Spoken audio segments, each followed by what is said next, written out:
तो सबसे पहले तो बताएं, मिलेनियल्स ये होते कौन है? मिलेनियल्स का मतलब ये कि जो लोग इस वक्त 25 साल से लेकर 40 साल की उम्र में हैं। ओके। और ये 25 साल से 40 साल की उम्र वाले लोग हैं ना, जिनको हिंदी भाषा में कहें तो कमाऊ पूत हैं। हाँ। यही कमा रहे बिल्कुल, हैं, सही बात सबसे है। ज़्यादा कमा रहे हैं, हाँ। है ना। जो लोग इस वक्त पैदा हुए हैं और जो कमा रहे हैं, मतलब 1981 से लेकर 1996, ये 15 साल का जो पीरियड है, इस दौरान जो लोग पैदा हुए हैं उन्हें हम मिलेनियल्स कहते हैं। और हमने सोचा कि जब बात यंग इंडिया की है, जी। हमारी यंग पॉपुलेशन सबसे ज़्यादा है, तो फिर एक शो इस यंग पॉपुलेशन के लिए किया जाए। तो ऐसा नहीं कि 40 से ऊपर आपकी उम्र है तो आप ये शो नहीं देख सकते या नहीं देखना चाहिए, या 25 से कम है तो भी आपके काम का नहीं, लेकिन 25 से 40 इनके लिए तो बहुत काम का है। उस कैटेगरी में आप भी हैं। जी। बिल्कुल। तो आप मिलेनियल्स हैं। मैं तो बच गया थोड़ा सा 10 साल से, नहीं तो 10-11 साल पहले। दिल से तो है ही सर। हाँ, दिल से तो बिल्कुल 100% है, इसमें कोई डाउट नहीं। दिल से भी, फिटनेस के हिसाब से। अरे 100% आजकल तो और भी ज्यादा। तो ये बेसिकली जो 25 से 40 साल की उम्र के लोग हैं, उन्हें हम आम भाषा में मिलेनियल्स कहते हैं। और ये शो उन्हीं के लिए खास तौर से बनाया है हमने। कोई स्पेशल इंपॉर्टेंस कि हाँ। मिलेनियल्स पर ही फोकस हमने हाँ, करा है? बिल्कुल है।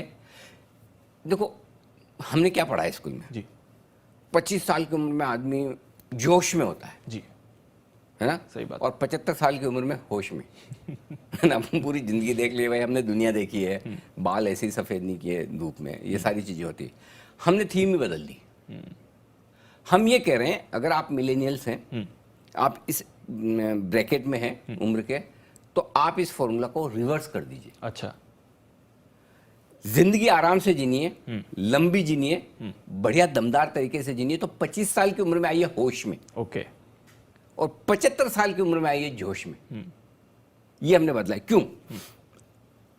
ये वक्त है ना, 25 साल की उम्र का लोगों का ऐसा होता है कि ये भी करना है, वो भी करना है, ऐसा भी करना है, वैसा भी करना है। जिंदगी में सारे टू डू लिस्ट जो आपकी होती है, बकेट लिस्ट, ये टिक करनी, वो टिक करनी, सारी होती है। अच्छी बात है, होनी चाहिए।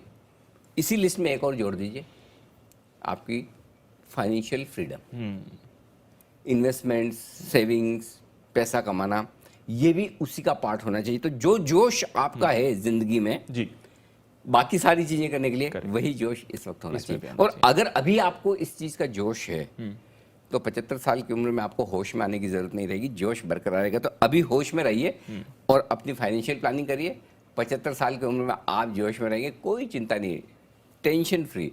जो करना है लाइफ में, जो काम बाकी बच गए, मतलब 75 का मतलब जरूरी नहीं आप 75 तक रुके, 60 से ही करना शुरू कर दें, अर्ली रिटायर हों। जी, मतलब ये, हाँ, जितना आप जल्दी काम शुरू करेंगे, जितना जल्दी बचाना शुरू करेंगे, जितना जल्दी इन्वेस्टमेंट करना शुरू करेंगे, उतना जल्दी रिटायर होने की आपके पास आज़ादी है। मैं ये नहीं कह रहा कि इसका मतलब हो ही जाए, लेकिन आज़ादी है। मेरी टर्म्स पे करूँगा तो करूँगा, नहीं तो नहीं करूँगा। ये भाव आपके मन में 50-55 साल के बाद आना शुरू हो जाना चाहिए। मेरी मर्जी होगी तो काम करूँगा, मैं ये नहीं कह रहा बंद कर दें, लेकिन मेरी टर्म्स कंडीशन पे करूँगा। इसलिए हमने कहा कि 25 साल में होश, 75 साल में जोश, और यही फाइनेंशियल फ्रीडम आपको Yes, देगी। चलिए सर, जो गोल बेस्ड इन्वेस्टिंग है, क्यों प्लानिंग ज़्यादा इंपॉर्टेंट है और क्यों प्लानिंग इस उम्र के लिए इंपॉर्टेंट है, जो मिलेनियल्स है। मैं दीप एक सिंपल सा सवाल आपको पूछूं, कितने साल जीना चाहते हैं आप? जीना तो 100 साल ही चाहेंगे सर, है ना। हाँ। प्रॉब्लम मालूम है क्या है? मिलेनियल्स में जीना लंबा है और प्लानिंग छोटी सी करनी है। अगले महीने की प्लानिंग नहीं है, अगले साल की प्लानिंग नहीं है। जीना तो 100 साल है, 75 तो कम से कम जीना है, 60 तक तो मैं फिट ही रहूंगा, उससे कम तो मैं एडजस्ट ही नहीं मानूंगा भी नहीं, कोई कह दे तो, है ना। तो जितना लंबा आप जीना चाहते हैं उतनी लंबी फाइनेंशियल प्लानिंग करिए। ये एक बेसिक रूल बना लीजिए, तो वो आपका एक टारगेट बन गया। हो गया ना। भाई मैं कहूँ, मैं अच्छा समझे, मुझे भी 100 साल जीना है, और मेरे पता चला जो मेरे पास पैसे हैं 70 में खत्म हो गए, फिर भाई 25 साल कैसे निकालेगा? और क्यों जीना है फिर उसके बाद, जब जेब में कुछ नहीं है, दूसरों पर डिपेंडेंट होकर। करेक्ट, सही बात है। तो जितना लंबा आप जीना चाहते हैं, मैं तो कहूँगा, अच्छा लंबा मतलब एक और लंबी बात बताता हूँ कि चलिए आपको शादी करनी है, घर खरीदना है, गाड़ी खरीदनी है, बच्चों की पढ़ाई करनी है, शादी करनी है, जो भी काम है, मैं तो बोलता हूँ प्लानिंग करनी है तो इस लेवल की नहीं, उस लेवल की करो, और लंबी।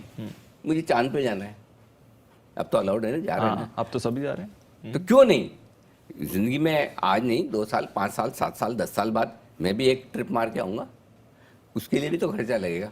तो उसकी भी प्लानिंग होनी चाहिए। तो इन्वेस्टमेंट प्लानिंग आपकी हर एक चीज से होनी चाहिए, छोटी से छोटी मोबाइल फोन खरीदने से लेकर चांद पर जाने तक की। पूरा क्रॉस उसमें तब बड़े मजा टारगेट्स के। हाँ, तब मजा है। तब मजा आएगा। हाँ, अब आप ये बताएंगे जो पूछे थे करें कहाँ इन्वेस्ट? देखो दीप, सिंपल सी बात है, इन्वेस्ट करने के ढेर सारे तरीके हैं। आपको जो समझ में आता है वो करना चाहिए। और इस उम्र में स्पेशली मिलेनियल्स में भी अगर आप 25 की तरफ हैं तो आपको कम समझ में आएगा, 40 की तरफ हैं तो थोड़ा ज़्यादा समझ में आएगा। नेचुरली बहुत सारी चीज़ें लाइफ में ऐसी ना, वो कहते हैं कि जो अक्ल आती है पैसे के साथ भी आती है और उम्र के साथ भी आती है। तो जितना ज़्यादा पैसा आएगा उतनी उम्र अकल भी आपकी बढ़ेगी, जितनी ज़्यादा उम्र बढ़ेगी वैसे भी अकल बढ़ेगी। तो ये फॉर्मूला सही कि जिसने बनाया कोई गलत तो नहीं बनाया है, कम से कम मेरे लिए तो फिट होता है। क्योंकि मैं अगर 25 साल का देखूं तब न मतलब पैसे भी कम थे और एक्सपीरियंस भी कम था, तो अकल भी कम थी। आज थोड़ी सी बेहतर है, कम से कम मुझे ऐसा लगता है। वैसे सिचुएशन है। तो सबसे बड़ी चीज़ दीप ये कि अगर आप यंग हैं जी, तो आपको इक्विटी में इन्वेस्ट करना ही करना है। इक्विटी में उसके बगैर नहीं चलेगा। उसके बगैर आप फाइनेंशियली इंडिपेंडेंट नहीं हो पाएंगे। तो यंग जो इन्वेस्टर्स हैं, जो जितना जल्दी शुरुआत कर रहे हैं, उनके लिए इक्विटी पोर्शन होना जरूरी है। क्योंकि इक्विटी का मजा है ना लॉन्ग टर्म में ही है। तो जो काम, मतलब मुझे खुद को अफसोस होता है कि अगर मैं शायद और ज़्यादा समझदार होता तो 25 साल की उम्र में जो किया उससे ज़्यादा इन्वेस्ट करता और कर सकता था। करेक्ट। अच्छा, ऐसा नहीं कि नहीं कर सकता था, कर सकता था, पर ये बाद में रियलाइज होता है। नहीं किया। समझिए, मतलब मैं फॉर एग्जांपल मैं अगर 25 साल की उम्र में महीने में 4 बार बाहर खाने जाता हूँ, जी, ठीक है, आज की बात कर रहा हूँ कि 4 बार, अगर मेरी उम्र 25 साल है, 4 बार खाने जा रहा हूँ, ऑन एन एवरेज 1000 रुपये का बिल आता है। जी, तो मैं एक काम क्यों नहीं कर सकता कि मैं 3 बार ही जाने खाऊं और 1000 रुपये की SIP कर दूं? करेक्ट। या मैं 4 बार जाऊं लेकिन 1000 के बजाय 750 वाले में आ जाऊं सही बात है। और 1000 रुपये बचाकर मैं SIP कर दूं, तो वो आपको जो पैसा बनेगा 25 साल में, वो रियलाइज भी वो गजब का रिटर्न होगा। सो मुझे लगता है जो भी यंगस्टर्स हैं उन्हें इक्विटी में पैसा लगाना चाहिए। एक, आपके साथ में आपकी उम्र है, दूसरा आपकी रिस्क लेने की ताकत है, और तीसरा आपके पास लंबा समय है। करेक्ट। इक्विटी में पैसा सिर्फ कुछ मत करो, मैं ऑनेस्टली बोलता हूँ, खाली बैठे रहो, अपने आप ये मार्केट पैसा बना कर देता है। इसमें बहुत मेहनत करने की जरूरत नहीं है। करेक्ट। अभी तो खैर वैसा ही मूड माहौल है। मतलब आप देखिए 100 का सेंसेक्स 55,000 है जी, 54,000 55,000 है, 1000 की निफ्टी 16,000 है। बिल्कुल।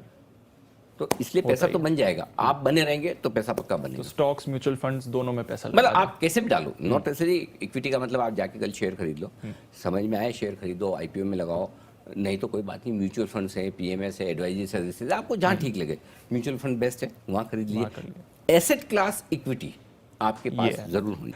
पूरा वैसे तो आपने समझा दिया सर कि क्या अप्रोच होनी चाहिए इन्वेस्टर्स के लिए, मिलेनियल इन्वेस्टर्स के लिए, और किस तरह से फाइनेंशियल फ्रीडम चूज करें। बट अभी जो बाजार का मूड माहौल है, हम देख रहे हैं कि नए तरह के इन्वेस्टर सामने आ रहा है। तो अगर मैं आपसे पूछूं कि जिस तरह का इन्वेस्टिंग एक्सपीरियंस आपका रहा है और जो अब आप आज के मिलेनियल इन्वेस्टर को देख रहे हैं, इसमें डिफरेंस क्या है? बहुत बड़ा डिफरेंस है दीप, जो हमने पढ़ा है और जो अब हो रहा है। अच्छा। मतलब मैं प्राइमरी स्कूल से लेकर CA तक जो मैंने पढ़ा है, हमको एक बात घोट घोट के पढ़ाई गई थी जी, रट्टा मार मार के। जो आंख से देखा उसी पे भरोसा करो। ओके। हाँ, देखा ना आंख से, पढ़ा ना, वही सही है, जो है वो है, जो है। मतलब if you see it you believe it, नहीं देखा है तो उस पर बिलीव मत करो। अब जमाना बदल गया, मिलेनियल्स के जमाने में और नेक्स्ट जनरेशन में, if you believe it you will see it. अगर आपने सोचा कि एक जमाने में ये मोबाइल फोन इसकी जरूरत नहीं पड़ेगी, मैं ऐसे ही फोन करूंगा, हेलो दीप, हो सकता है, पॉसिबल है, हो सकता है। हाँ। सो तरीके बदल रहे हैं, और इसीलिए जो मिलेनियल्स हैं उनके लिए मंत्र ये, if you believe it you will see it. So investing में भी if you believe it you will see it, और उन्हीं कंपनियों में, उन्हीं तरह के एसेट क्लास में, उन्हीं तरह के शेयरों में पैसा लगाने का वक्त है। तभी आप है ना, जब मिलेनियल से 75 साल की उम्र में आप देंगे, तो उसी तरह से जैसे देश 75 साल की साल में जो आज़ादी का जश्न मना रहा है एकदम फ्री होकर, हमें किसी का डर नहीं हिंदुस्तान को, बिल्कुल, हम अपने आप में एक सुपर पावर है, वैसे ही आप अपने आप में सुपर पावर फील करेंगे कि मुझे किसी का डर नहीं, आई एम फाइनेंशियली फ्री एकदम।